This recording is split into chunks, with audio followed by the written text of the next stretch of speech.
కి చెందిన ఓ కంత్రిగాడు పెన్షన్ ఇప్పిస్తానని చెప్పి 19,000 తీసుకొని జంప్ అయ్యాడు.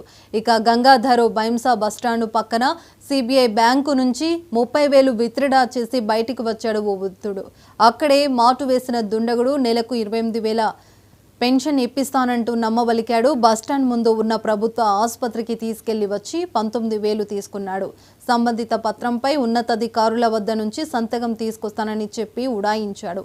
ఇక బాధితుడు పోలీసులను ఆశ్రయించడంతో సమీపంలోని సీసీ కెమెరాలను పరిశీలిస్తున్నారు.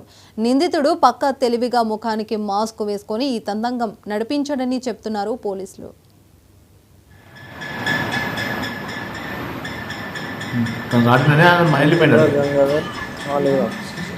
డబ్బులు లేపిన 30,000 బ్యాంకులో ఒక కేసులో 10,000 పెట్టుకున్నా, ఒక కేసులో 20,000 పెట్టుకున్నా. వాడు నాకు ఇట్లా పిలిచిండు, రోడ్ ఇటు డాంబర్ రోడ్ నిర్మల్ రోడ్కి రాగానే పిలిచిండు. నేను ఓలోను అనుకొని పోయిన హాస్పిటల్ ఇటు ఓలోను అనుకొని ఈ దర్వాజకి వెళ్ళి రాని ఇట్లా పిలిచిండు.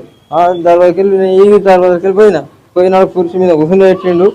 ఉన్న దగ్గర 20,000 తీసుకున్నాడు, 1,000 ఇచ్చిండు, 19,000 తీసుకున్నాడు. వాస్తవం అంటే ఇది ఎందుకోసం నాకు మతి లేకుండా అయిపోయింది సార్.